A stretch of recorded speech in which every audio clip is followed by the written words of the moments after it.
जय माई जय जय माई राधा कृष्ण माई जय जय माई जय जय माई राधा कृष्ण माई जय जय माई जय जय माई शिरडी साई माई। जय सद्गुरुनाथ महाराज की जय। जगन्नाथा राधे कृष्ण माई की जय. பாபாவும் என்னுடைய அன்பு அம்மா ராதா கிருஷ்ணமாய் அன்னையும் அடியேனுடைய வாழ்க்கையில அடியேனுக்கு தந்த தெய்வீக அனுபவங்கள் இப்ப நான் பகிர்ந்துகிட்டு இருக்கேன்.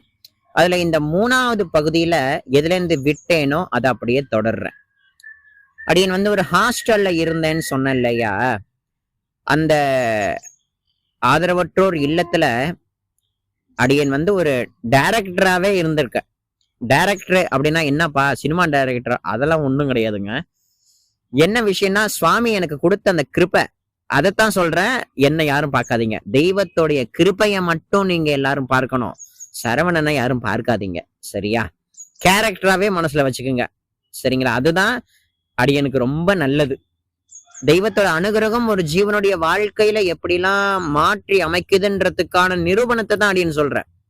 இது தெய்வத்துடைய ஒரு நாடகம். அந்த நாடகம் தான் எல்லாருடைய வாழ்க்கையிலையும் அமையுது.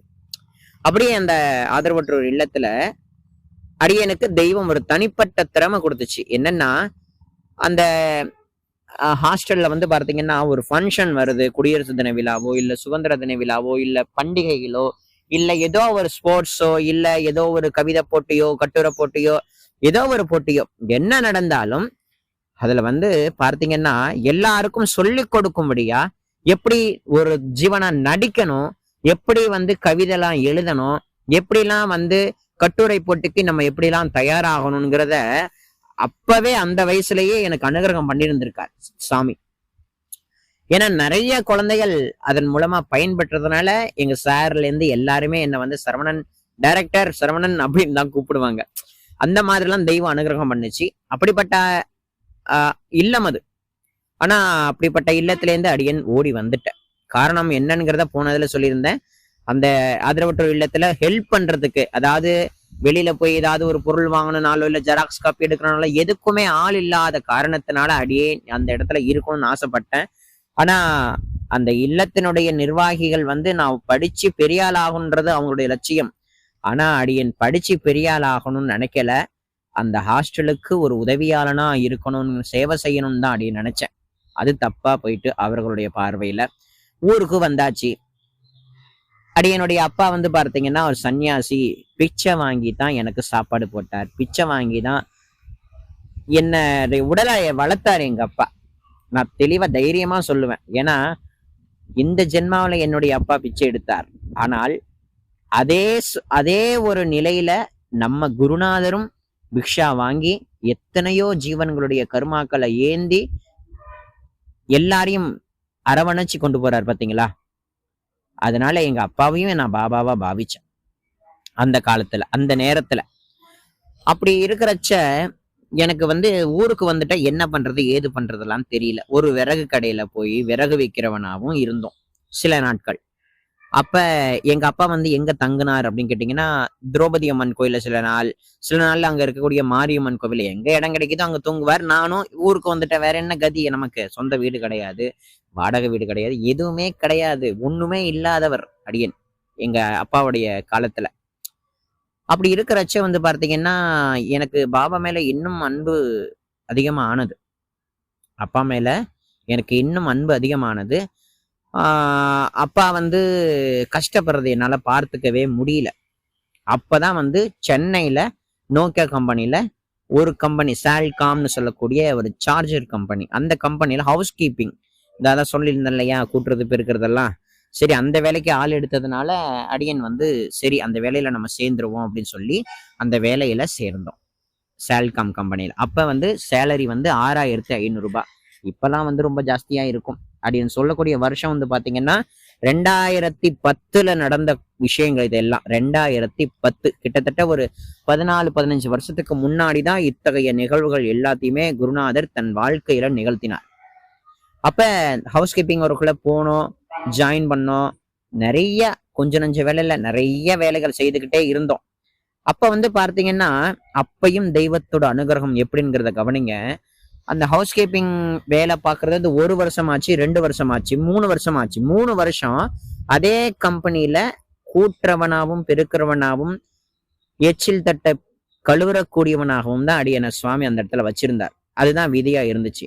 ஆனா அதே இடத்துல அடியேன சுவாமி இன்னும் உயர்த்திட்டார். எப்படின்னா, அதே கம்பெனியில நான் கூட்டிக்கிட்டும் பெருக்கிட்டு இருக்கும் பொழுது குவாலிட்டி டிபார்ட்மெண்ட்னு ரொம்ப முக்கியமான டிபார்ட்மெண்ட். ஒரு கம்பெனினா குவாலிட்டி டிபார்ட்மெண்ட் தான் ரொம்ப முக்கியமானது. அவங்க தான் தப்பு எது சரியுதுங்கிறத கவனிச்சு டேட்டா கொடுப்பாங்க. அந்த விஷயத்துல எனக்கு ஈடுபாடு வர ஆரம்பிச்சுது. அவங்க பண்றதெல்லாம் மறைஞ்சிருந்து மறைஞ்சிருந்து பார்த்துக்கிட்டே இருந்தேன் ஒரு நேரமா. அப்படி பார்த்துக்கிட்டே இருக்கும் பொழுது அந்த சமயம் பார்த்து குவாலிட்டி டிபார்ட்மெண்ட்ல ஒரு வேக்கண்ட் இருந்தது. 3 வருஷமா ஒரே கம்பெனில ஹவுஸ் கீப்பிங் ஒர்க் பண்ணிட்டு இருக்கும் பொழுது 4வது வருஷத்தோட தொடக்கத்துல அந்த குவாலிட்டி டிபார்ட்மெண்ட்ல ஒரு பையன் நின்னுட்டான். அந்த பையன் நின்னதுக்கு அப்புறம் கொஞ்சம் தடுமாறிட்டு இருந்தாங்க. அதையும் அடியன் கவனிச்சுட்டேன். அடியன் என்ன பண்ண, உள்ள போய் மேனேஜர்ஸ்லாம் இருக்கிற அந்த கேபின்குள்ளெல்லாம் போய் சுத்தம் பண்ணிக்கிட்டே கூட்டிக்கிட்டே பெருக்கிக்கிட்டே என்ன பண்ணேன், மேனேஜரை பார்த்து, சார் இந்த மாதிரி அடியன் டிப்ளமோ இன்ஜினியரிங் செகண்ட் இயர் படிச்சிருக்கேன். எனக்கு இந்த குவாலிட்டி டிபார்ட்மெண்ட்ல ஒருத்தர் நின்று போனதா கேள்விப்பட்டேன். என்கிட்ட அந்த வேலை கொடுத்தீங்கன்னா நானும் அந்த வேலையை செய்வேன். எனக்கு நீங்க அதை கொஞ்சம் பர்மிஷன் கொடுத்தீங்கன்னா நான் இந்த வேலையில நான் கொஞ்சம் ஜாயின் பண்ணுவேன் அப்படின்னு அந்த சார் கிட்ட சொன்னேன். அந்த சார் என்ன பண்ணாரு, ஓப்பனா சொன்னாரு, ஏன்பா நீ இந்த இடத்துல கூட்டுற பெருக்கிற ஹவுஸ் கீப்பிங்கா இருந்துகிட்டு இதே கம்பெனில ரொம்ப முக்கியமான டிபார்ட்மெண்ட்னா குவாலிட்டி தான். இந்த டிபார்ட்மெண்ட்ல உன்னை எடுத்தா மற்றவங்க எல்லாம் என்ன நினைப்பாங்கப்பா அப்படின்னு கொஞ்சம் சொல்லிட்டார். எனக்கு கொஞ்சம் கவலையா போயிட்டு, ஆனாலும் பரவாயில்லை நீ சொல்ற, நான் இதுக்காகவே எம்டி கிட்ட பேசி ஹச்ஆர் எல்லாம் மறந்து போயிட்டு ஹச்ஆர் அவர்கிட்ட பேசி நான் என்னங்கிறத பாக்குறேன்ப்பா அப்படின்னு சொல்லிட்டார். தெய்வம் அனுகிரகம் பண்ணிச்சு. ஹச்ஆர்கிட்ட போய் அந்த சார் பேசினாரு. மேனேஜர் ஓகேன்னு சொல்லிட்டாங்க. ஓகேன்னு சொன்ன உடனே எனக்கு ரொம்ப சந்தோஷம். ஏன்னா ஒரே கம்பெனில ஒரே யூனிஃபார்ம் போட்டுக்கிட்டு, இது மட்டமான வேலை கிடையாது, நல்லா கேட்டுக்குங்க. ஹவுஸ் கீப்பிங் ஒர்க்ன்றது ரொம்ப உயர்ந்ததானது, ரொம்ப முக்கியத்துவமானது. சுத்தமே சோறு போடுன்பாங்க இல்லையா, அந்த மாதிரி. அதேதான் பாபாவையும் ரொம்ப விரும்புவார். பாபா பாபா கோவில யாரு தொடப்பத்தை எடுத்து பெருக்குறாங்களோ அந்த பெருக்கக்கூடியவங்களையும் விரும்புவார். பெருக்கக்கூடிய விளக்கமாத்த ரொம்ப பிடிக்கும் பாபாவுக்கு. அந்த மாதிரி விளக்கமாத்த வச்சு கூட்டிட்டு இருந்த அடியேனை குவாலிட்டி டிபார்ட்மெண்ட்ல ஒரு பையன் நின்னான் இல்லையா, அவனுடைய இடத்துல என்ன தூக்கி வச்சுட்டாங்க. அப்ப ஒரு நாளைக்கு அந்த ஹவுஸ் கீப்பிங் அந்த யூனிஃபார்மை கழட்டி போட்டுட்டு ஒரு கம்பெனியில முக்கியமான டிபார்ட்மெண்ட்ல இருக்கக்கூடிய ஒரு ஸ்டாஃபா அந்த குவாலிட்டி டிபார்ட்மெண்ட்டுக்கே உரிய ஒரு யூனிஃபார்மை போட்டுக்கிட்டு உள்ள போனா எல்லாரும் என்னையே பார்த்தாங்க. என்னடா அது, இந்த பையன் ஹவுஸ் கீப்பிங்ல இருந்தான், இவன் எப்படி இந்த டிபார்ட்மெண்ட்டுக்கு வந்தான்? இந்த டிபார்ட்மெண்ட் வரணும்னா நல்ல கொஞ்சம் படிச்சிருக்கணுமே, நாலேஜ் இருக்கணுமே, இவனுக்குலாம் அந்த நாலேஜ்லாம் இருக்கான்ங்கிறதெல்லாம் பல பேர்கிட்ட கேள்வி. அதுக்கப்புறம் அடியன் கொஞ்சம் கொஞ்சமா கத்துக்கிட்டேன். சுவாமியோட கருணையை பாருங்க, 100% அந்த இடத்துல நல்லா ஒர்க் பண்ண வச்சார் பாபா. ஹவுஸ் கீப்பிங்ல இருந்து ரொம்ப முக்கியமான குவாலிட்டி டிபார்ட்மெண்ட்ல டெம்பரவரியா தான் அடியன் ஒர்க் பண்ணியிருக்கேன், ஒன்றும் பர்மனன்ட் ஜாப் கிடையாது. அந்த டெம்பரவரியா ஒர்க் பண்றதுலயே அடியன் நல்ல ரேங்க் வாங்கியிருக்கேன். நிறைய தப்புகளை கண்டுபிடிச்சி எல்லாத்தையும் சரி பண்ணி எல்லாமே சுவாமியோட கருணையினால நல்லா கொண்டு போனார். அதையும் தாண்டி பாபா இன்னொரு பெரிய கிருபை பண்ணார். என்னன்னா, இந்த குவாலிட்டி டிபார்ட்மெண்ட்ல ஒரு பெரிய இஷ்யூ ஆயிட்டு. என்னன்னா, சார்ஜர்ல நாய்ஸ் கேட்க ஆரம்பிச்சுட்டு. அந்த நாய்ஸ்னா உள்ளுக்குள்ள ஆடும். அது ஆடிச்சுன்னா சார்ஜரை பிளக் பாயிண்ட்ல சொல்றோம்னா வெடிச்சிரும், சார்ஜர் மொபைலும் சேர்ந்து வெடிச்சிரும். அந்த மாதிரி ஒரு இஷ்யூ ஆயிட்டது நான் கொஞ்சம் கவனிச்சிற பொழுது இந்த மாதிரி இஷ்யூ நிறைய இடத்துல போயிருக்குங்கிறத டிபார்ட்மெண்ட்ஸ்ல இருக்கிற எல்லாரும் கண்டுபிடிச்சதுனால இமீடியட்டா டெல்லியில இருக்கக்கூடிய சாம்சங் கம்பெனிக்கு போய் அந்த ப்ராப்ளத்தை சால்வ் பண்ணணுங்கிறதுக்காக ஆளை ஒரே ஒரு நபரை மட்டும் தேர்ந்தெடுக்கணும். குவாலிட்டி டிபார்ட்மெண்ட்ல நல்லா ஒர்க் பண்ணக்கூடிய ஒரு நபரை பார்த்து அவரை கூட்டுட்டு போய் சரி பண்ணணும்னு ஹெச்ஆர் டிபார்ட்மெண்ட்ல இருந்து விஷயம் வந்துச்சு. அப்ப எங்க மேனேஜர் கொஞ்சம் கூட யோசிக்காம அடியேனை செலக்ட் பண்ணார்.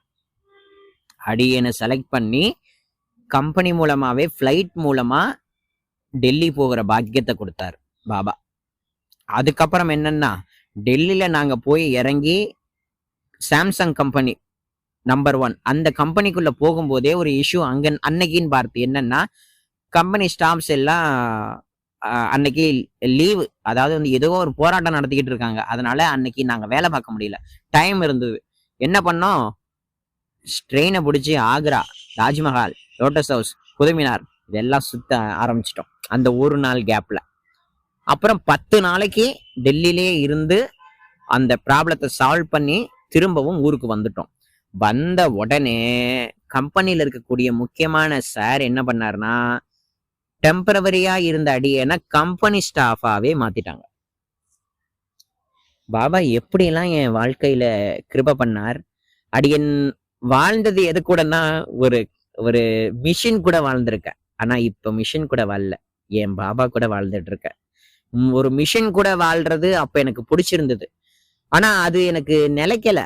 அதுக்கப்புறம் நிறைய பாபா லீல பண்ணிக்கிட்டே இருந்தார். அப்பதான் எனக்கு 2 கேர்ள் ஃப்ரெண்டு. கேர்ள் ஃப்ரெண்டுனா எனக்கு வந்து ஒரு தாய் இல்லை அப்படின்றத உணர்ந்து கொண்ட 2 அன்பான பிள்ளைங்க என் மேல அன்பு கொண்டாங்க. எனக்கு வந்து ஏன்னா நான் ஒரு ஹாஸ்டல்ல படிச்சவன், பாதிலே வந்துட்டேன். இந்த டிபார்ட்மெண்ட்ல இருந்து மெயினான இந்த டிபார்ட்மெண்ட்டுக்கு வந்திருக்கேன். அதுக்கப்புறம் வந்து ஹோட்டல்ல சாப்பிட்றேன். இவங்க இந்த ஹோட்டல்ல சாப்பிட்றதுனால எனக்கு உடல்நிலை சரியில்லாம போறதுனால லீவு போடுறது, இதெல்லாம் கவனிச்ச அந்த 2 குழந்தைங்க, 2 பிள்ளைங்க எனக்காக வீட்டுல இருந்தே செஞ்சு சாப்பாடு எடுத்துட்டு வந்து கொடுப்பாங்க. வீட்டுல இருந்தே சாப்பாடு செஞ்சு எடுத்துட்டு வந்து கொடுப்பாங்க. அப்படி கொஞ்சம் கொஞ்சமா என்னுடைய பழக்கம் வந்து அவங்களுக்கு ரொம்ப பிடிச்சு போய் அவங்க வீடுகளுக்கெல்லாம் என்னை கூட்டிட்டு போய் அவங்கவுங்க அம்மா அப்பா கிட்ட எல்லாம் இன்ட்ரடியூஸ் பண்ணி வச்சு அவங்க வீட்டிலேயே ஒருவனாக அடியன் இருக்கும்படி பாபா கிருப பண்ணார். அவங்க வீட்லயும் ஒரு பையனா, சரிங்களா, அந்த அளவுக்கு பாபா வந்து 2 குழந்தைங்களே எனக்கு ஒரு நல்ல தோழிகளை கொடுத்தார், நல்ல தோழிகள். அப்படி இருக்கும் பொழுதுதான் அந்த தோழிகள் மூலமா தான் எனக்கு பாபா பெரிய அனுகிரகம் பண்ணார். இன்னைக்கு நினைச்சா கூட அந்த தோழிகளுடைய காலில் விழுந்து நான் நமஸ்காரம் பண்ணுவேன். அந்த குடும்பத்துக்கே ஒரு நமஸ்காரம் பண்ணுவேன். ஏன்னா அந்த குடும்பத்தினால தான் அடியன் பாபா கிட்டேயே வந்தேன். அந்த 2 தோழிகள்னால தான் நான் பாபா கிட்டேயே வந்தேன். அந்த 2 தோழிகள் என் வாழ்க்கையில பாபா சம்மந்தப்படுத்தலைன்னா எனக்கு பாபாவே யாருன்னு தெரிஞ்சிருக்காது.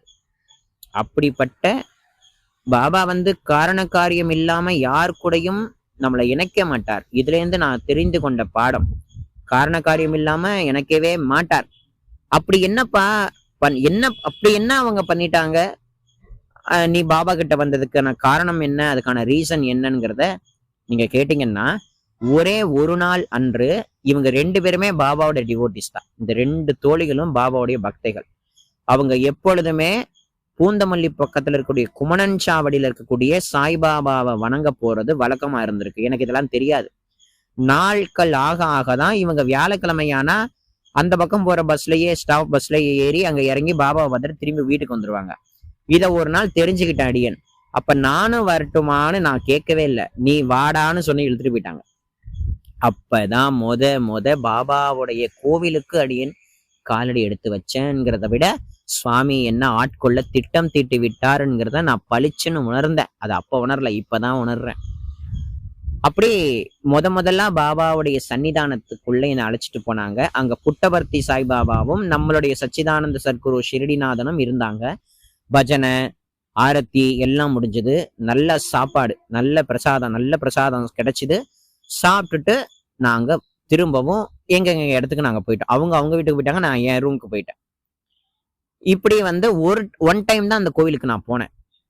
மறாவது வாரம் அந்த தோழிகள் என்ன பண்ணாங்கன்னா, சரவணா இந்த வாரம் வியாழக்கிழமை நீ கண்டிப்பா போகணும், ஆனா எங்களால வர முடியாது, நாங்க வரக்கூடாதுப்பான்னு 2 பிள்ளைங்களும் சொல்லிட்டாங்க. என்னடா இதுங்க இப்படி சொல்லுதுங்களே, இதுங்களே நீங்களே போல, நான் எதுக்கே அந்த கோயிலுக்கு போகணும்னு திமிரு எனக்கு வந்துட்டு. என் தோழிகள் வரல, என்னுடைய ஃப்ரெண்ட்ஸ் வரல, எனக்கு அவங்க ரொம்ப பிடிச்சிருந்தது. அவங்க போனாதான் அவங்க பின்னாடி போகணுன்றது எண்ணம் இருந்தது. ஆனா அதுக்கப்புறம் என்ன ஆச்சுன்னா, நீ போய் தான் ஆகணும்னு சொல்லிட்டாங்க 2 பேருமே. நான் முடியாதுன்னு சொல்லிட்டேன். நான் எதுக்கே, நீங்க வராத போது நான் எதுக்கு போய் அந்த பாபாவை பார்க்கணும் அப்படின்ற ஒரு அசால்ட்டு தானே, அலட்சிய புத்தி அது என்னிடத்துல இருந்துச்சு. அது வந்து கர்மான்னு வைங்களேன். ஆனா அந்த அதே கர்மா தான் சுவாமி எனக்கு பெரிய கருணை பண்ணாத இப்ப நான் சொல்லுவேன் உங்களுக்கு. அப்புறம் என்னாச்சுன்னா இந்த இந்த நிகழ்வு ஒரு செவ்வாய்க்கிழமை இல்ல ஒரு புதன்கிழமை அன்னைக்கு சாயங்காலம் 2 தோழிகளும் நீ போய் ஆகணும் சரவணா வியாழக்கிழமைன்னு கட்டாயப்படுத்தினாங்க. நான் போக முடியாதுன்னு சொல்லிட்டு ரூமுக்கு வந்துட்டேன். புதன்கிழமை நைட்டு ஊருக்கு நான் தங்கக்கூடிய ரூமுக்கு வந்துட்டு படுத்துட்டேன். வியாழக்கிழமை ஆனது. விடிய காலையில 4 மணிக்கு ஒரு தெய்வீகமான கனவு. அந்த கனவு தாங்க என் வாழ்க்கையையே மாத்தி போட்டுச்சு. அந்த கனவுல தான் நான் கண்ட அற்புதம் குருநாதனுடைய தரிசனம், ஜெகத்மாதா ஸ்ரீ ராதாகிருஷ்ணமாய் அன்னையினுடைய அற்புத தரிசனம். அந்த கனவு எப்படி இருந்தது, அந்த கனவுல என்ன நடந்தது, அப்ப எங்க அம்மா ராதாகிருஷ்ணமா என்கிட்ட பேசினாங்க. அப்ப அந்த கனவுல அப்படி என்ன எங்க அம்மா என்கிட்ட சொன்னாங்க, பாபாவை எந்த நேரத்துல எந்த சூழ்நிலைகளுக்குள்ள நான் பாபாவை நேருக்கு நேர் தரிசனம் பண்ண, பாபா என்னை பார்த்து என்ன பண்ணாருன்றத முதற்கொண்டு அடுத்த பதிவுல கட்டாயம் சொல்வேன். எல்லாரும் காது கொடுத்து கேளுங்க. குருநாதருடைய அந்த கருணை என் வாழ்க்கையினுடைய திருப்பம் இதுக்கப்புறம்தான் பாபா அஸ்திவாரம் போடுறார் என்னை முழுமையா ஆட்கொண்டு அவருடைய தெய்வீக சங்கல்பத்துல ஈடுபடுத்துறதுக்காக. ஆனா ஒரு பிள்ளையார் சொல்லிதான் இந்த கனவை அடுத்த பகுதியில சொல்றேன். எல்லாரும் காது கொடுத்து கேளுங்க. சச்சிதானந்த சத்குரு சாயிநாத் மகாராஜ் கி ஜெய். ஜெகத்மாதே ராதே கிருஷ்ணமாயி கி ஜெய்.